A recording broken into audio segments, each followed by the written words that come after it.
I honestly, I'm really grateful that, I'm so surprised you said yes, to be honest. So I'm really grateful. Tell you why I said yes is because one, you're from LSE, which is like a pretty big deal. And I like anyone who's from an economics university kind of background, or anyone who is a relevant background. You know, if you were, I'll be honest, if you were just studying art or history, I would probably just say no. I get many people ask me all the time. And the reason why I would say no to anyone like that is just that I think, wow, what are you really going to do with it? You know, and whereas I love your degree, and I think what you're doing is going to have, you know, legs. So let's see where you can go. Thank you. I think it will be really good to hear from you in terms of, like, I'll be sharing it to all my, because I do economics. Most people who I know in my course want to do investment banking, and I know that you are a performance coach for Credit Suisse bankers, so it would be great to know what can us, oops, I don't know where that is, I'm sorry. That WhatsApp, that's a WhatsApp, right? Or let me just, I'm sorry. No worries. I'll make sure that I have nothing open so that nothing is revealed either. It's just, I do have millions of tabs, I have to cut everything. It's taking so slow. It's fine.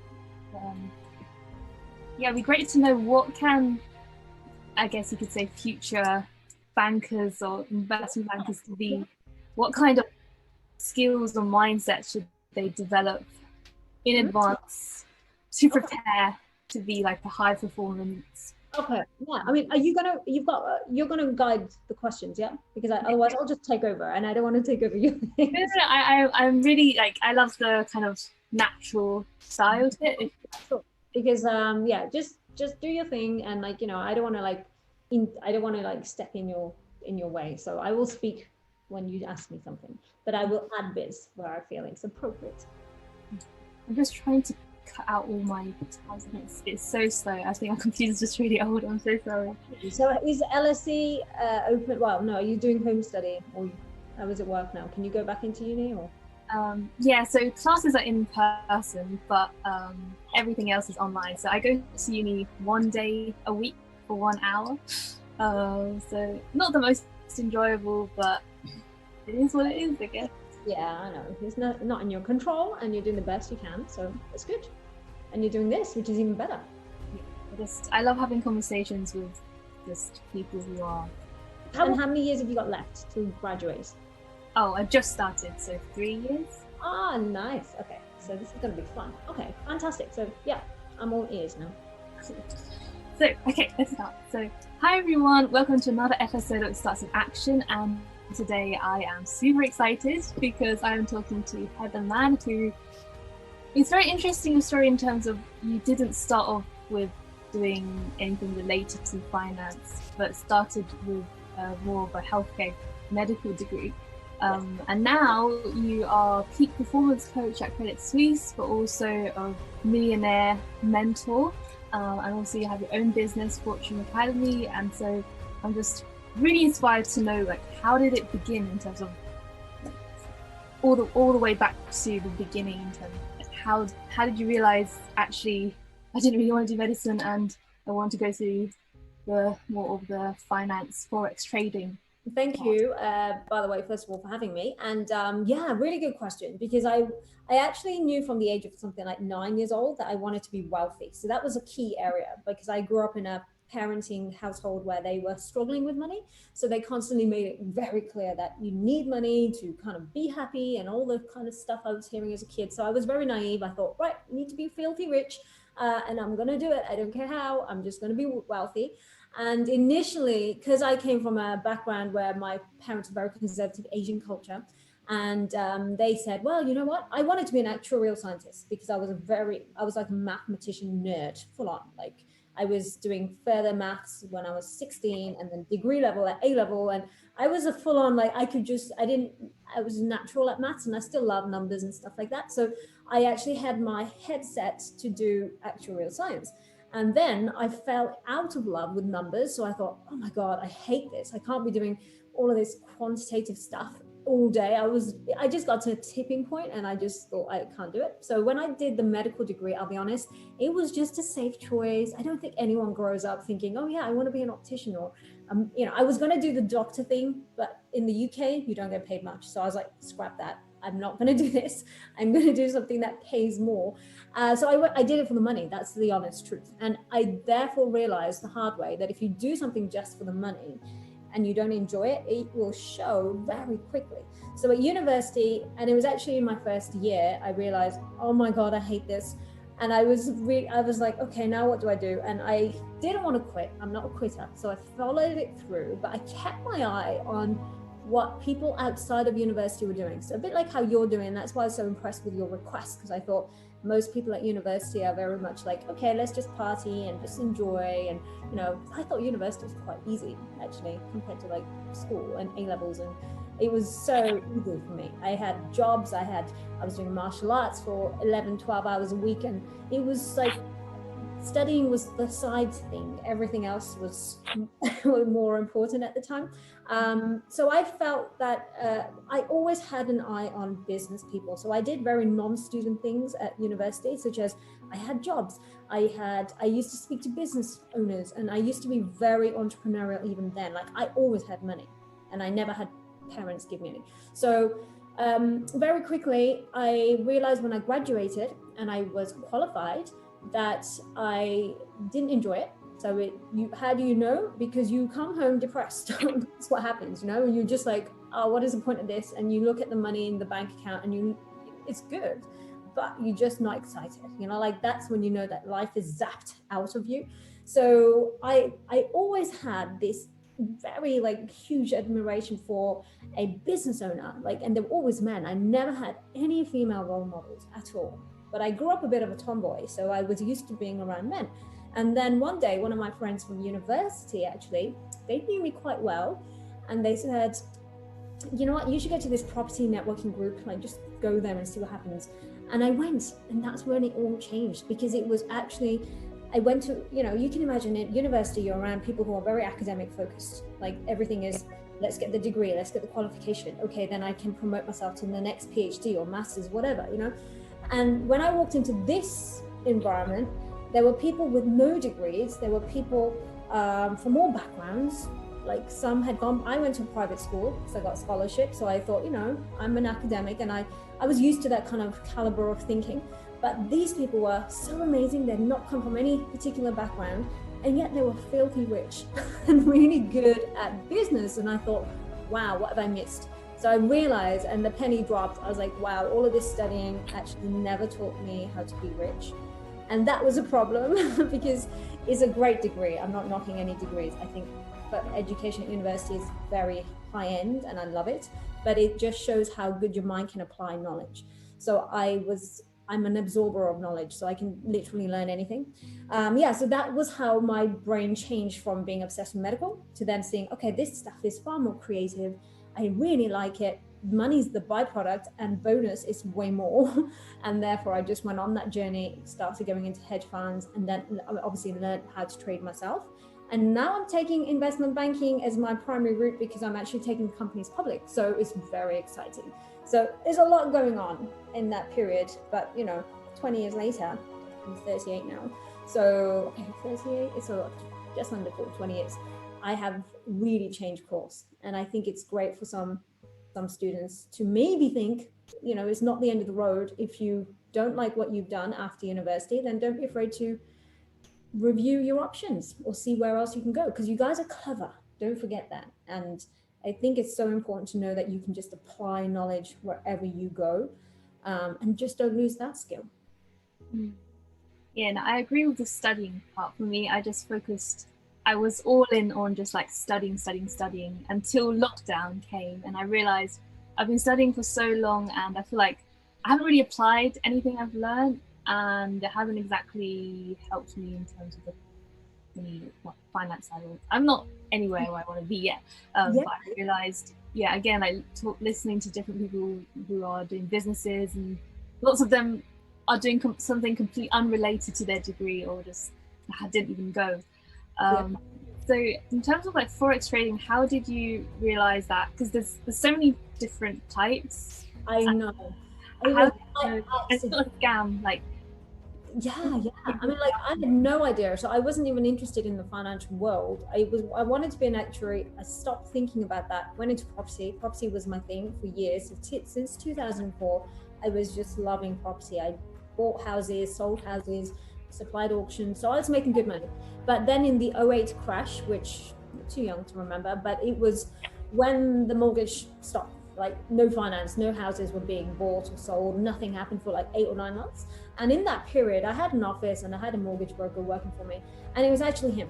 He was the one who got me into it, because he was the one desperately needing more income. I was fine, but he was working for me, but I wasn't buying any more houses, so I couldn't mortgage anything. So he was desperately looking for new avenues. And I walked into the office one day at 10:30 and in the morning, and he was on this trading chart with his laptop open. He was dressed in a suit even though nobody was there. And I was like, what are you doing? What is this trading chart? And show me what you're doing. I had no idea what it was. And then he said, this is forex. And he at that time made £880 by 10:30 in the morning. And just in my head I thought, that looks easy, I'm very naive. I thought that's like something I could do with my eyes shut, because I'm so good at business, I can probably be good at that. Very naive, because of course it's completely different skill sets. I learned the hard way. I actually just tried to learn off free stuff online and lost 200 grand in 2 days.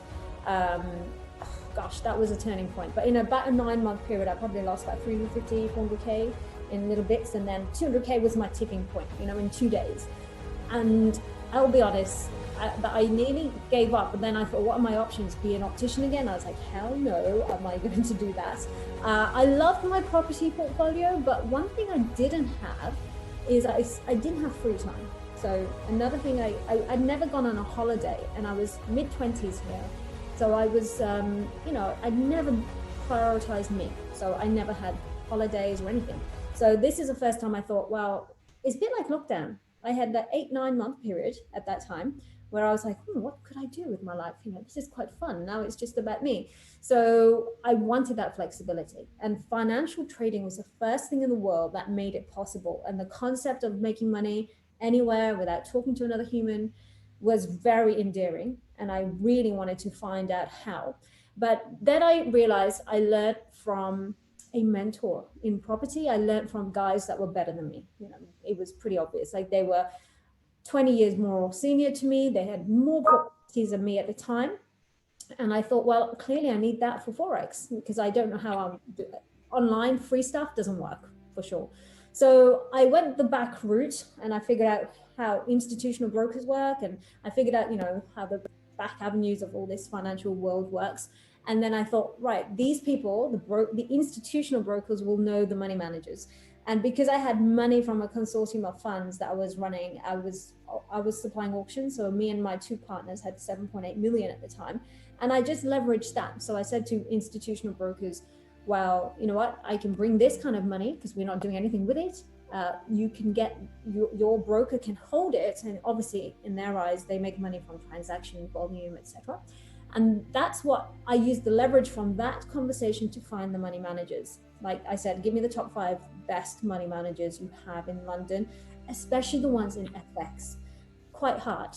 I didn't ask for stocks. I didn't ask for, bonds. I've got lots of colleagues and friends in that area, but I was quite keen on just mastering it. It was a personal challenge. I was so bad a trader when I did it myself. I wanted to learn, because I'm used to being so good at everything I did. So I thought, I can't just leave that chapter as a failed thing. So I wanted to learn how to be good at FX.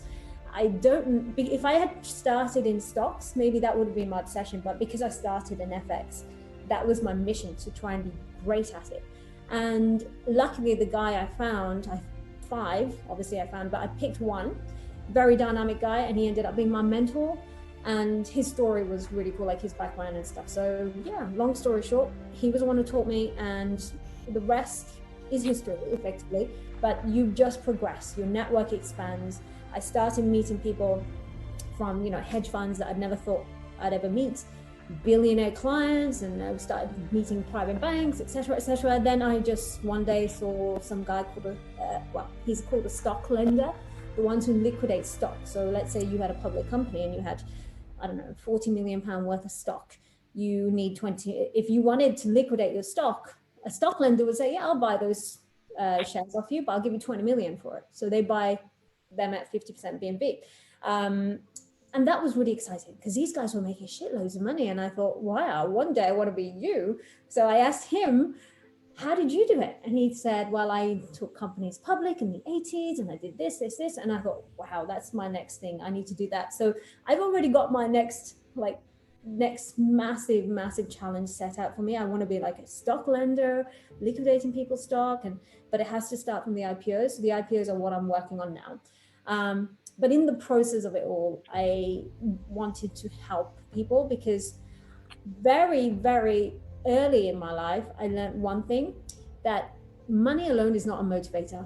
It actually gets boring after a while because obviously you got to enjoy what you do.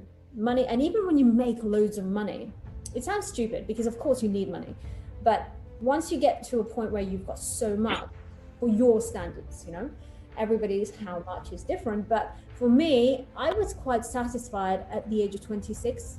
I had a lot of money, and your life can become very unfulfilling if you just keep chasing more money. So you have to create more purpose. It's kind of a higher evolution of your mind. And as you keep developing, someone who's quite clever, as you probably are very clever because you're an LSE grad, and you will be anyway, you're going to get bored quick. So all of your clever friends out there just need to be aware that getting bored is not a bad thing. It just means you can't do the same stuff and think it's going to be fun. And you're going to find that there'll be a point, if you're just chasing the money, which I'll be honest, I was for a long time, in my 20s, you will get really unfulfilled. You'll feel so empty inside and depressed, and it affected my relationships with my family. I mean, I was very different to my family, so we always had problems in the very early stages. We're okay now, but it took a lot of work.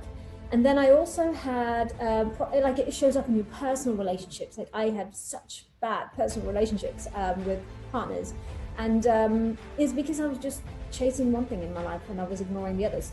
So when you start focusing on the whole 360, you really find that fulfillment comes from giving back, like something of some sort. You become a natural leader. So initially it started with my friends around me coming to me for money advice or relationship advice, believe it or not, which is quite interesting.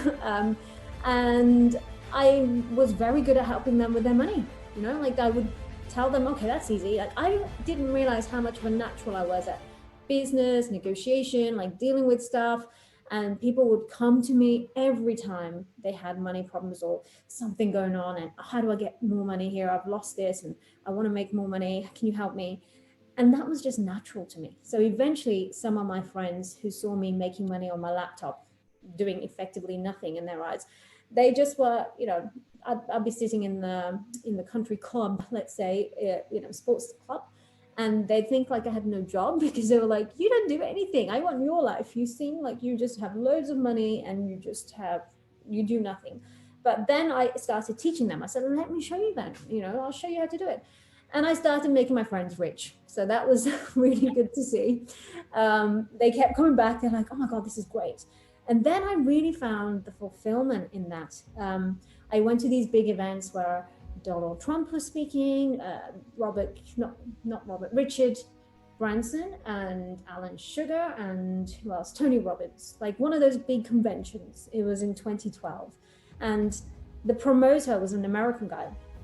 I was just interested in the energy in those places, and there was no females representing anything. Like there was a whole 3-day event, 7,000 people, and there was one female, and she was talking about, well, guess what her topic was? Like all of these guys were talking about, stuff that was meaningful, like business, how to make money, property, blah blah blah. What do you think this female was talking about?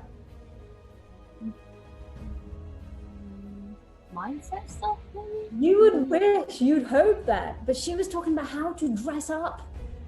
Oh, yeah, exactly. Like how much of an insult to the female, like whole gender is that? So I was appalled. I was thinking, God, that's just an insult to women, that the only female on that stage is talking about anyone can dress up nice, anyone can put makeup on. Like, that's not a skill. I mean, okay, it might be, but it's not that difficult. It doesn't use brain cells. A complete airhead can do that, you know? So I got really pissed off, and I started having my mini rant to the promoter. I was like, why have you got just one female? And she's really shit. Like, she's like, doesn't represent people like me or other clever women I've come across. And he's like, hey, wait a minute, you should be on that stage. I was like, oh shit, yeah, that's a good point. Like, I shouldn't be moaning. I should be trying to be the change that I want to see. So I was like, oh great, now he's just put it, like, he's put the burden on me now, because he knew who I was. Like, he knew me for years. He's like, I've seen you do property, I know you're filthy rich in that area, and then I've seen you do really well in Forex.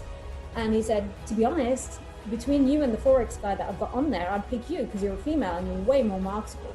And I was like, oh my God, that's a very good point. So he really, from a marketing point of view, said, you are like big news for the industry of financial anything, because there's no one doing it. Obviously now they're going to be more, because this is not 2012 anymore, but that's how bad the statistic was in that day and age, that 0 females were representing money. And that was really bad for me, because I've always been in a male dominated environment, and I was always a female, only female.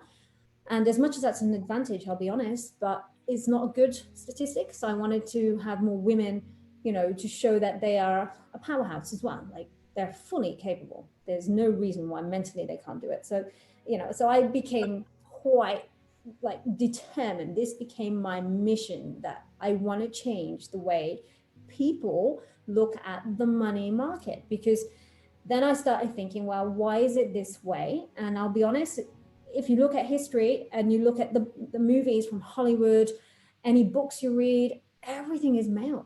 And it's kind of in culture. Like, if you think of females back in the 50s and 60s, they were, you know, fashion based, and there are some amazing females, entrepreneurial, but very female orientated industries. And funny enough, even the fashion houses are male owned. So it's quite annoying, you know, like everything I've studied around major businesses are owned by men. And so I just wanted to try and do my little dent on the universe, trying to change that, you know. So I'm encouraging females to like, that's why I loved when you reached out. I was like, oh my God, female doing economics? Like, yes, hell yes, I want to support females. If you were a guy, I'd probably be like, no, boring, like somebody else. But it's very important to get more women out there. I mean, how do you feel the whole economics? I mean, what are the stats like at university for you? I would say, I mean, I have, because I'm at home, so I haven't really met a lot of people, but I would say it's a lot of, male dominated. I have one girlfriend and probably 6 or 7 boyfriends. Yeah, I mean, it's great for you. It's no harm, but I mean, like, yeah, so is it still that biggest percentage skew of men still? I think it's better. I think it's more so maybe career-wise, investment banking side. It's more like all the guys want to go and do it. And all the, I guess, panels, like we have talks at LSE all the time about, you know, bankers, and so far 99% have been more male from what I've seen so far. Do you think it's a confidence issue, a mindset issue about maybe females are less, you know, I don't know, the, I guess, alpha type? Yeah, it is, you know, it very much is, because you've seen a whole, I mean, you know, a group of guys, because you're going to be around them when you're physically around them anyway, but you will notice, I mean, men and testosterone is a thing, right? So when you have a whole load of men in one room, they actually act like idiots. That's a norm, you know. So a female acting in that environment, in an investment banking world, well, I'll give you a statistic that's really important. Goldman Sachs has actually stopped investing in IPOs unless there's a female on the board. And that's not positive discrimination. It's actually shown that those females on the boards, that whole company makes more money because the dynamics are better. When you put a whole load of testosterone in a room, they don't always make the best decisions when it comes to money. There's far more ego driven. So women actually are better as a combination. They don't have to be 50-50 split. And I don't know the statistics for all women run boards. I've never met one, but definitely women in a board are far more powerful with them, your P&L stronger. than an all-male board. So that's like a statistic by Goldman Sachs, you know, and they categorically refuse to invest in IPOs that are fully male dominated. So yes, there is a confidence issue for females, because they get intimidated. You don't have to be alpha, but you need to have confidence, you know, and that doesn't have to mean you're alpha. Like you could be fully confident and walk into a male dominated. You just need to compose yourself. Like you don't need to be the loudest person in the room. That's not what it means to have confidence. Confidence comes from inner resolve, so that someone can't break you. You know, like men, you're gonna get in an institutional world. I'll be honest, there is a lot of corporate bullying. There's loads of that. Investment banking as well. When money's involved, they will throw a brick at you saying, well, who do you think you are? And I think we're making the better decision, not you. So women have to be able to not get upset by that. And that's what it comes down to. Were you always this confident, or how did you grow over time? I grew up with the boys. I preferred, because I was one of 3 girls and my dad never had a son. And in my culture, they really wanted a boy, which sounds really dumb, but that's because, you know, they were like the you know, because I don't know, I guess my sisters were more girly, and I was almost nominated as like the boyish one. I don't know how and why, but I didn't mind it because I used to race cars when I was like, you know, go-karts, not cars, but I had a petrol go-kart when I was 4. And I much enjoyed the thrill of racing and competing with the guys. I was quite competitive. So that was there, but I wasn't loud. I was a very shy kid. I only started becoming more confident, I guess, in my mid-20s, or when I actually had to think about being on stage. Like I had to really think about changing the way I came across. Like I would never dream of being on social media before that, or trying to even speak on a stage in front of thousands of people, and I've done that, but that was because the purpose was far more important, and I changed to be that. If I just did it for me, just to feel good, I don't think I'd do it, because it is not enough there. But I did it because the cause meant more to me. Like I want to help women be seen differently in the financial world. So yeah, that's such a powerful thing for me, and I just did whatever I had to. I reverse engineered it, you know. So if you think about your goal, you reverse engineer. Well, yeah, it's fair enough. Like let's say you want to do do you want to do investment banking? I don't know. What do you think you want to do?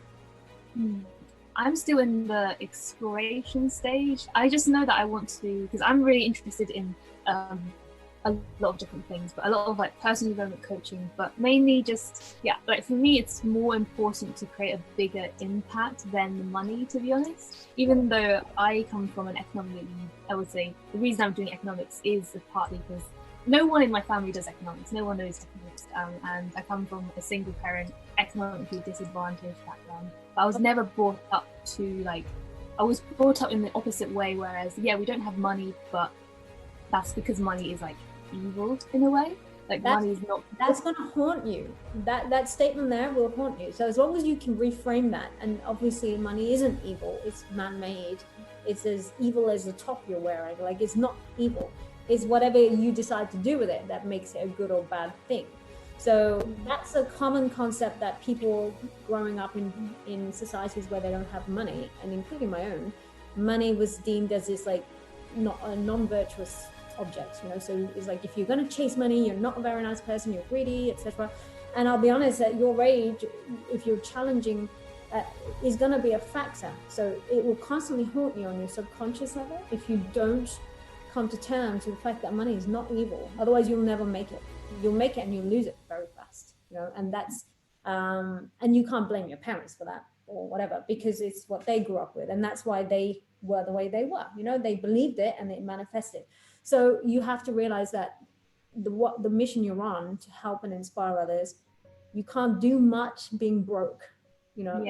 Also, I know I want to help a lot of people, but at the same time, I know that the lifestyle I want is also way different than the lifestyle I have now. And I need to, that's why I'm really interested in mindset as well, because I understand how powerful it is. Because I had like a decade of anorexia, and depression from alopecia. And so that really got me into like to get out of that mental health crisis. It took a lot of internal mindset work, which is why I believe you're so young. And how did that what would you say triggered that type of feeling? The environment you grew up in? Yeah, so long story short, I'll cut it short. When I was 9, I moved from the UK to study in Hong Kong.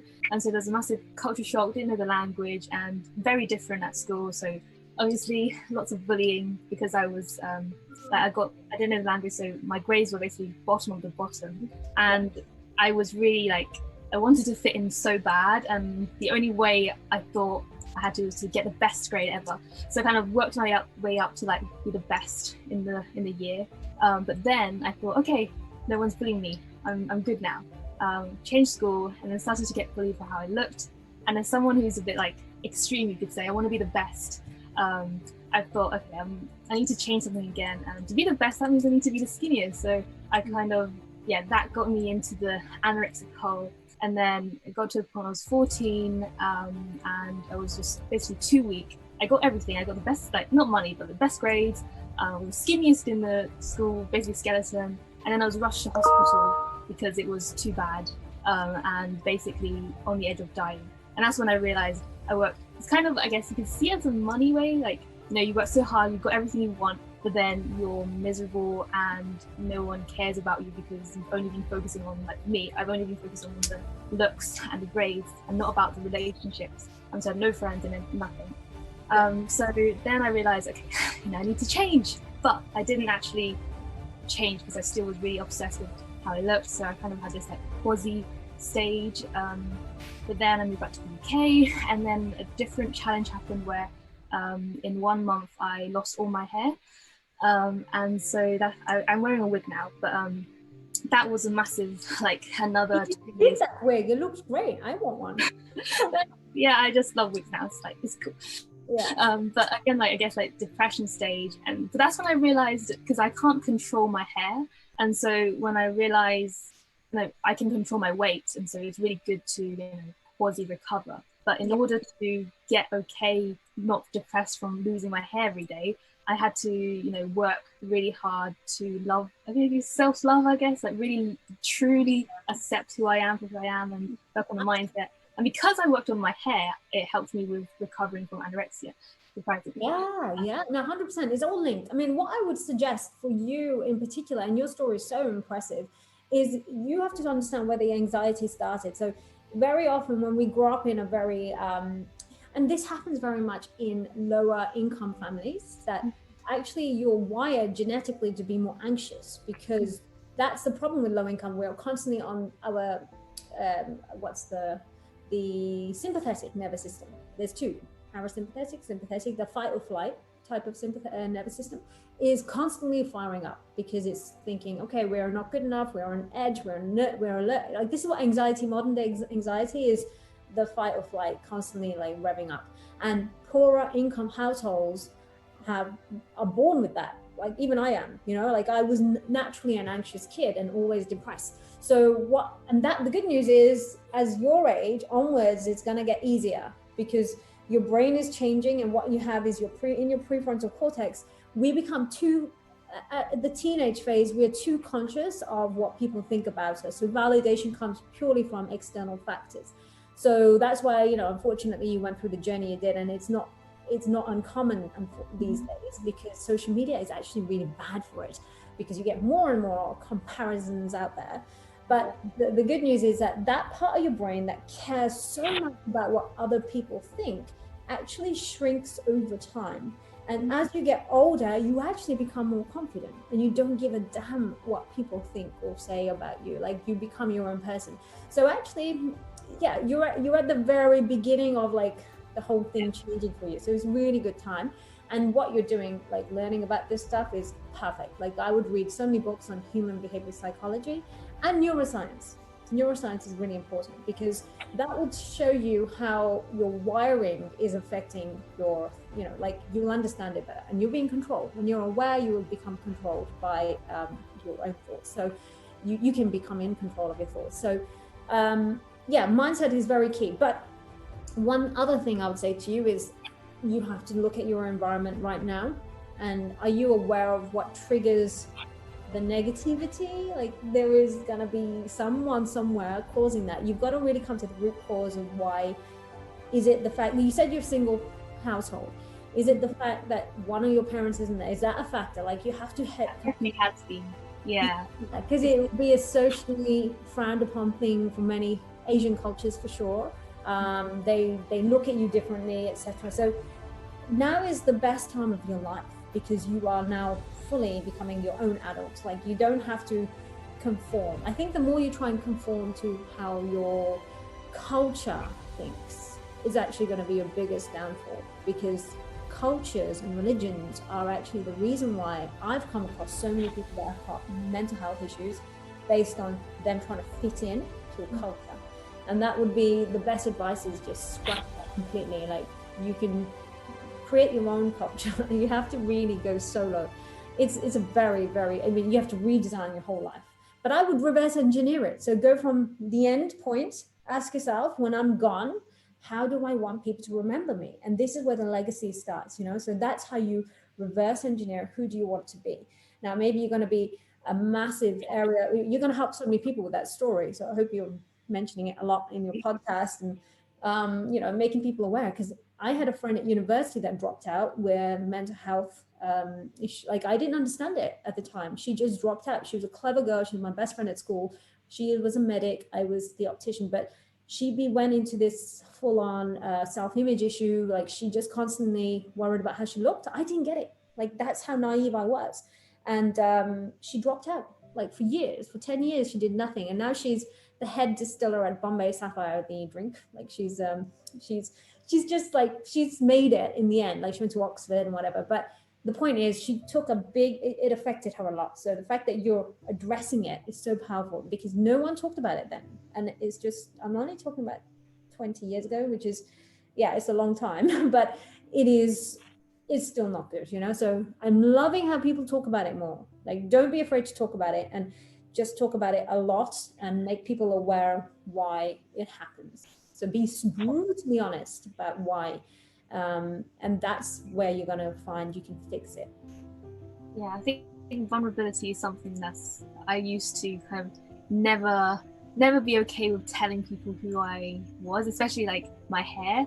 I think that was the biggest turning point, was when I told my first ever friend that I had alopecia, because I was always trying to hide the idea that I was wearing a wig. But once I kind of expressed that, it's kind of like I'm free. I can I can do anything now, kind of.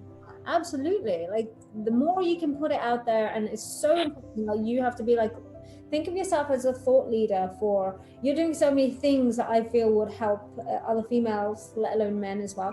But you're in economics, you're in LSE, you're obviously like pioneering a brand new thought process that maybe some of them are still scared to talk about. So, you know, keep doing it, and don't look for support, because that's not how you be a leader. Like that's not how leaders are created. When they look for support, they have to just go solo, and that's, you'll get the people validating you afterwards. But the funny thing is, you won't need the validation at that point. It'll just be like, yeah, I'm doing my thing, I love what I do, but I'm not doing it for someone to give me a pat on the back. I'm doing it because it means so much to me. So, you know, very impressive. Like, yeah, but you're more impressive. I'm really like inspired by how, because like so many people say, oh, I want to be a millionaire, but they don't know like what does it actually take, the work you have to put in and the mindset you have.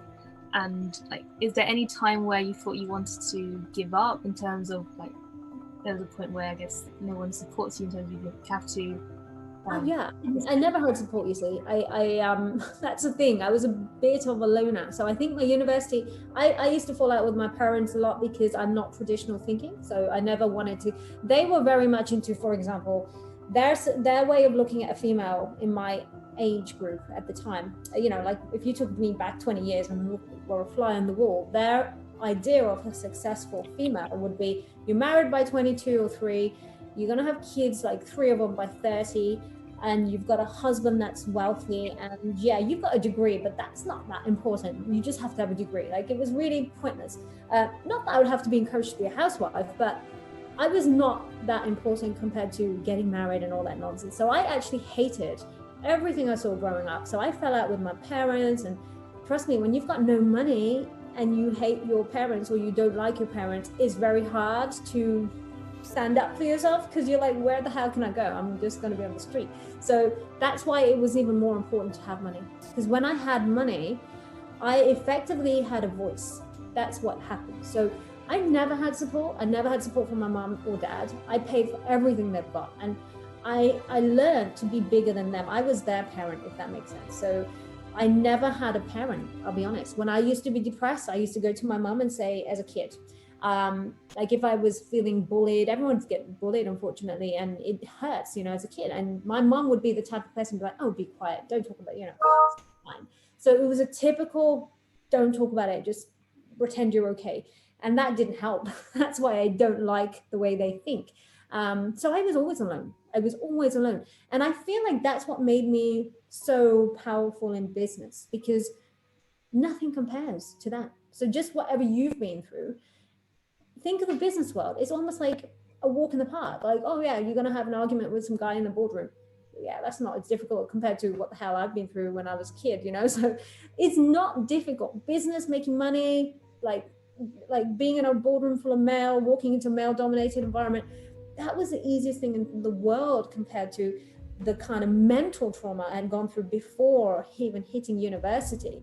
So I would actually be very grateful for if I were you, I'd be so grateful. You don't see it maybe yet, but it is going to make you a powerhouse. When you need that, you'll be like, oh shit, this stuff doesn't break me, because I've been through hell. Like you in whatever role you come across, whether you are your own business owner or you work in a corporate environment and these guys try to corporate tactics to bully you, you'll be like, I don't give a shit about you. Like I can do whatever I want. You stand up for yourself so much more. So that's why I was so tough. But did I ever want to give up? No, because giving up would have happened when I was in my teens, when I had nothing, no money, no independence. That's prison for me. That was like the worst case. Like I have no way to put money over my head. So at the age of 16, I was working really a lot and I had money. So I started supporting myself from the age of 16, which was the legal age to work. But I don't think that was my driving force, because I never had support. So I loved it. I loved having money because then I could make my own choices. That's as simple as it got. So I would encourage everyone to just get money in their life, and then you can focus on the good stuff, because imagine you want to move to, I'll give you an environment. For example, the house I was living in with my parents, I bought it, but I hated living with them because they were just the worst people to live with. They were violent, they were just nasty to each other, violent to me, and I was like, oh my God, I hate them. So having money meant I could buy my own place and leave, even though they were like, we close our doors for you. And I was like, well, what was it I'm going to miss exactly, apart from mental torture? So to be honest, it was so much easier to have money. So that's why I'm really on a mission to make people financially independent, because I think that's the first hurdle to get past. When you have money, you have choices. You can move country, you can move house, you can move complete cities and get away from toxic people. You can just getting into a new environment is so refreshing. You'll be surprised how your body reacts on a neurological level in a completely healthier way. So it is important to have money, because you are not depending on anyone to have happiness. So it's really powerful to have that leverage. I know you're busy at the time. I've just got one question, because for example, starting a business, there's a lot of risk involved. 2%, 2% succeed. No risk. There's no risk. The risk is if you don't understand your business model. Risk. Okay, a business is like the easiest thing in the world. Business is solving a problem. That's it. So a business only fails if you can't identify the problem you're solving. So most people create a business without even looking at, what am I trying to fix here? Look at the big businesses. I mean, look at Amazon, look at Tesla, look at anyone, okay? Bill Gates, Microsoft, whatever, Apple. What are they doing? They're fixing a convenience problem, right? Amazon is one stop, one purchase, like one swipe, whatever. If you're going to create a business, think, what am I doing? Am I helping people?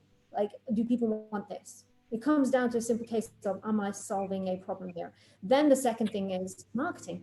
That's it. And revenue models. It's impossible to fail if you get those three things right. Impossible. I've started so many businesses with no money down. I've had like a non-conflicting sponsor to initially help and then gave them a bit of a revenue split, and then I kicked them out because you don't need them. I've made money from nothing.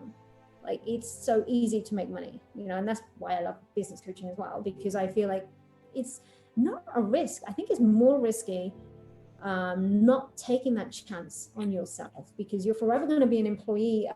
By the way, I know not everyone has to not be an employee, and I coach C-level executives as well, and they love it, you know, but the risk is that you're giving your power to someone else. So they could give you redundancy. They could say, well, yeah, whatever, you know, you're not needed.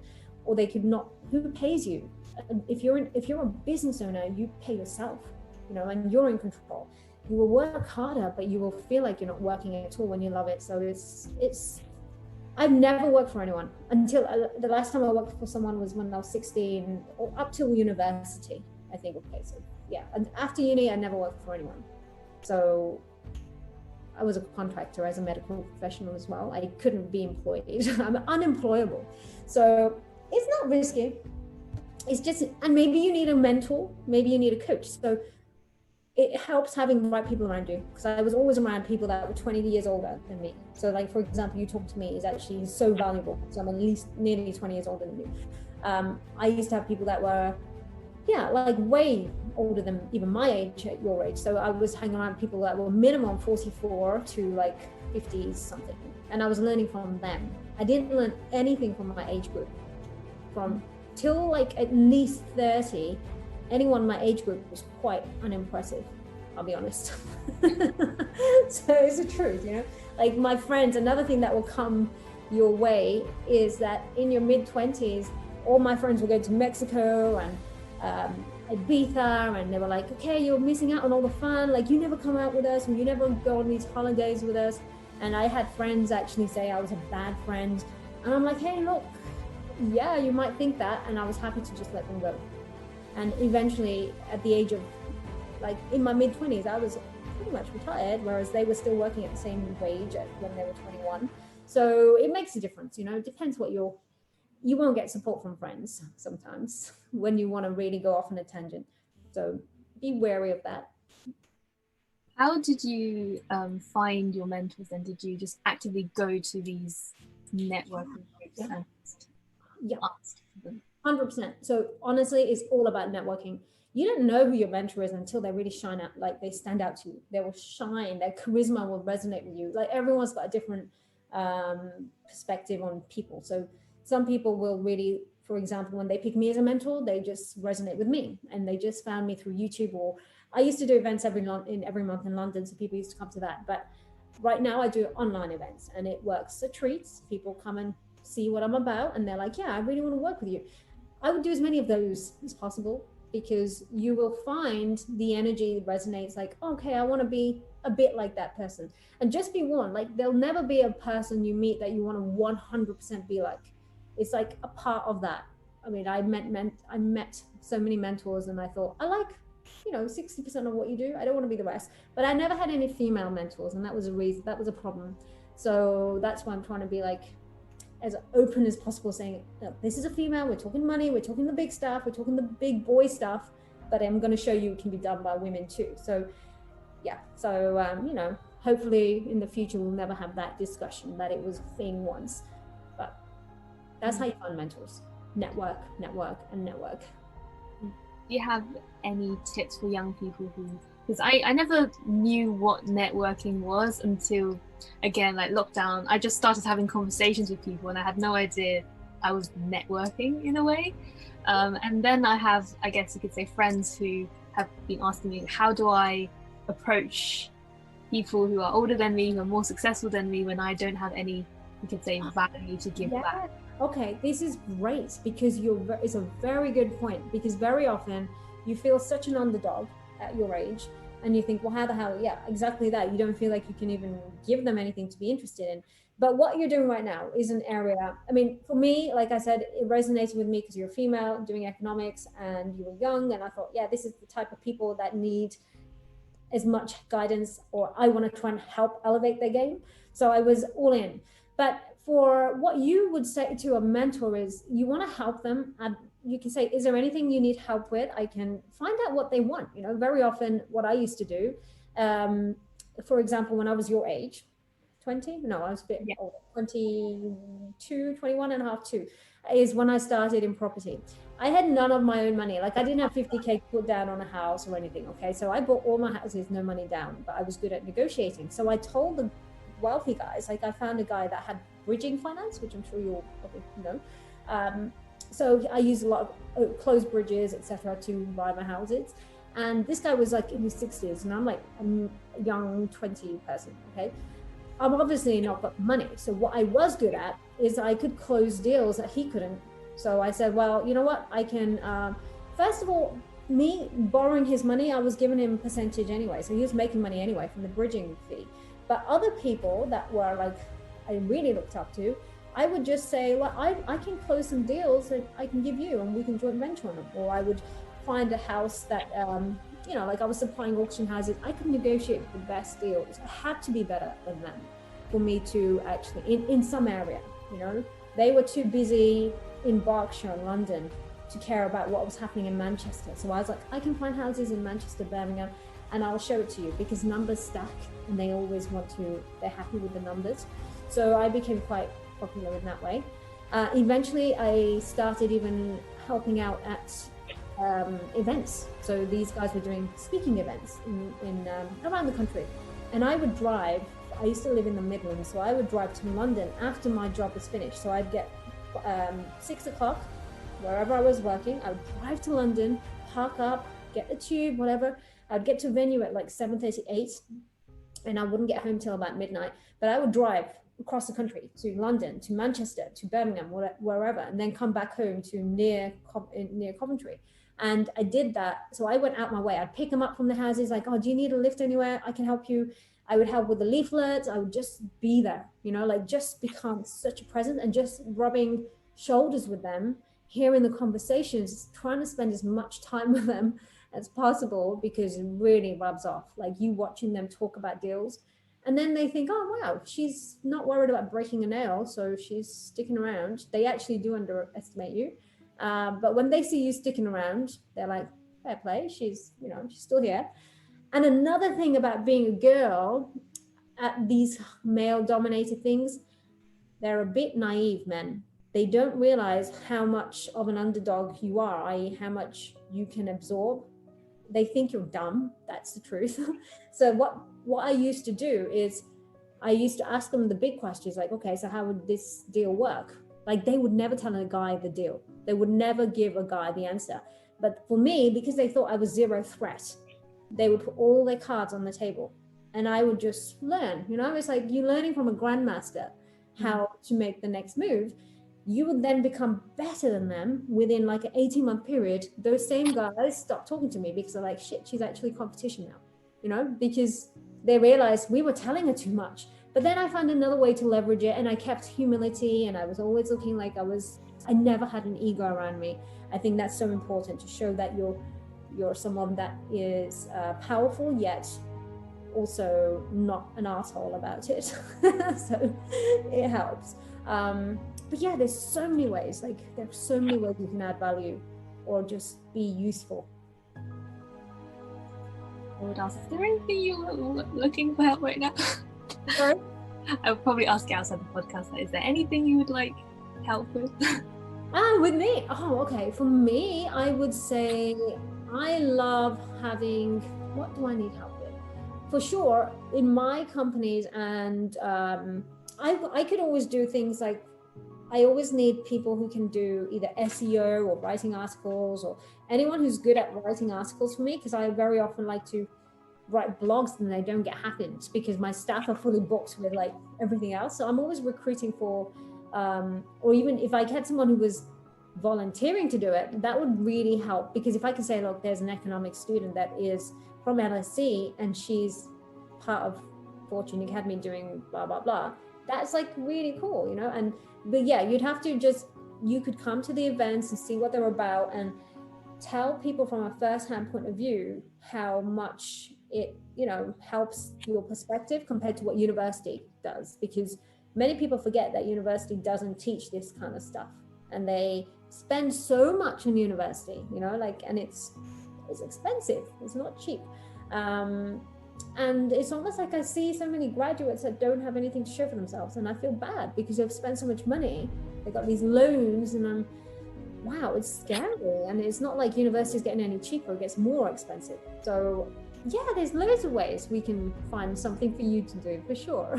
And I'm doing the IPO stuff, and your economics. I mean, as long as you just stay on top of your game and you learn, and you know, if you can learn stuff, and if one day you can help me on the IPO stuff, because I've got an actuarial sciences student that is willing to, she's on my programs, and she is so excited to work with me on the IPOs, because she's like, I want to set up my own hedge fund and I want to do it with you or whatever, you know. So yeah, I'm all up for helping and like guiding people. If they give me commitment 100% or some sort, you know, then I'm always there.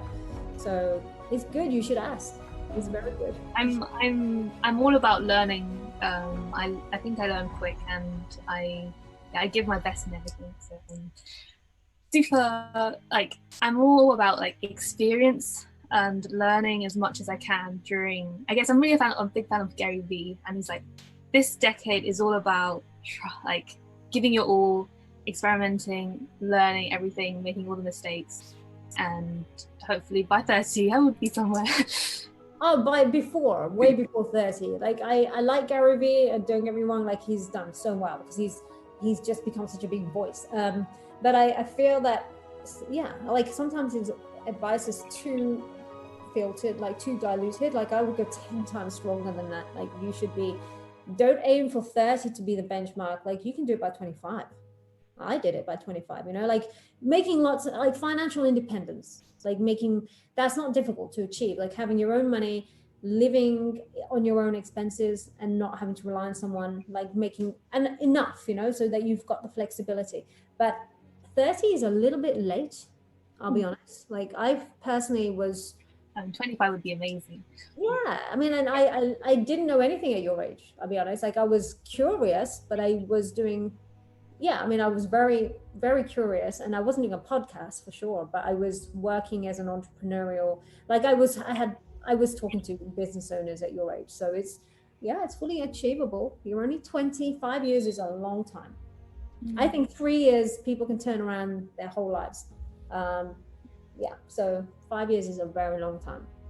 I wouldn't go with a 10-year thing. That's like, you're a different person. I don't even recognize myself 10 years ago. It's that different. So it's too far. A question I ask everyone on the podcast is, what does their next best version look like, and how do they plan to get there? Okay, so for me, it is really showing people, women in particular, and men, kind of proving to the whole financial world that women can be the best at taking companies public. So that's my complete mission. And that version of me is effectively what I'm doing now. So I haven't got time to wait to be that person. I'm doing it now. So my best advice is, your next version should actually be right now. It shouldn't be next, because it means that you're waiting for something to happen, and it's not going to happen unless you're that person. So the transition is, you've got to be the person first, and then that goal will be hit. So that's really important. And I'll be honest, I don't even know what's next, because I'm so obsessed with that. Once, it's like climbing mountains, and this is a famous saying by Zig Ziglar. He said that when you get to a goal, you don't, like when you're chasing a goal, like it's like, I've got mountains on the left of me, but if I'm chasing the next mountain peak, you don't see, by the time you hit that goal, you already have the next goal in sight. So you don't need to worry about pinpointing everything. And even Steve Jobs said it. He said, sometimes you don't know until you look back and how the dots like joined up, you know? So I wouldn't worry so much about, okay, I've got my next 5 moves or 15 moves to get to that point. I know exactly how I'm going to get there. I'm obsessed with that goal. I will get there 100%. But by the time I get to that goal, I will already have my next one. Like, it's forever going to happen. But the person you need to be, it has to be right now. That goal is one thing, but the best version of me is already happening. So that has to happen now. Otherwise, you won't hit that goal. Yeah. That's true. Kind of ask, who do I want to be, and be that person now. Yes, be that person now. You got to act now exactly how you need to be, and you'll see your decision making will be so different, and that's what's going to guide you to the goal. Thank you so much, Lucy. Super inspiring, and your journey is just very inspiring. Final question to wrap it up is, actually no, two questions. One question is, how can people find you? But also a question is, what challenge do you have for listeners to take action on after listening to this episode? Okay, so biggest challenge I would request you all to do is try to figure out where your relationship with money came from, because most people don't know it. Like you mentioned a statement there, and you probably don't know where it came from. Maybe, but most people don't look at it. They assume they know what money is, and what they need to ask the big questions. So this is something that you got to do on a pen and paper. Write down, what does money mean to me, and then be really honest, and then figure out, okay, where did that statement come from? Was it mom, dad, uncle, aunt, or some other person that was a big influence growing up? Like it will come from somewhere really obvious if you really dig deep. And that's the problem area. So those core beliefs are everything. Like you could waste 20, 50 years of your life if you don't fix that. And that's so important. So the big questions need to be answered now. And whatever those big questions are, it could be, what does success mean? And that's a really big question. And for me, it came, and again, it will stem from the same sources. So you really need to define the big questions. That's a challenge. It's going to take you guys a while to do, because it's not like a 5-minute job. And I think once you have the answers for that, then you are far more clear on what you're trying to achieve in life, and you keep revisiting them, and don't be afraid of things changing. Like success may change. The definition of success may change 5 years down the line, and again and again. That's okay. It's like you being fluid with life, and that's normal. So your values will change as you mature on a spiritual level, on a just a mental level. So it's a natural progression. The worst thing, I think the biggest, and also ask yourself one last question: what does failure mean? And like if you understand what failure means, that's important too. Because for me, I'll give you my example. Is let's say when I was 20 compared to now 38. If I was the same person at 20 as I am at 38, I'm a failure. Okay, so the same person, if you are the same human being, i.e. your same thinking, your same processing, your same thought patterns, and there are people who start off at 20 and get to 65, and they are still thinking the same stuff. They still believe the same things. And that's scary. That is a whole, God knows how many years of complete waste. Like if you're not changing with time, that's what my definition of failure is. Everything else is just secondary. So you've got to constantly evolve. Does that make sense? Yeah, no, that's so true. I think, like I don't want to be the same person in a couple of years. Like even if I asked you showed me how much you've changed. If I said to you 10 years ago, could you recognize how you think? And you'd be like, oh my God, no, it's so different. That's great. That's successful. That's success. And there's constantly doing that throughout your life, and you'll keep achieving, but you just can't be the same person. You got to be a better version, of course, a better, higher caliber. And then to answer where people can find me, then of course I prefer social media. Emails, I'll be honest. I mean, so it's okay. So social media, I'm on Instagram at Hither Mann, HITHERMANN. And there are lots of people that impersonate my accounts as just at Hither Mann, nothing else. And social media such as LinkedIn, same thing, Hither Mann, and Facebook. There is a Facebook page as well, Twitter, whatever. So YouTube as well. So you can find me there, and you can message. And I guess Instagram is probably my most interactive one. I have got my team who help as well answer questions, but you can contact, there is a WhatsApp number that we have for my team, and there is an email, so whatever you guys prefer. So it's all on my Instagram. Thank you so much again, and I hope everyone enjoyed the episode, and until next time, guys. Thank you.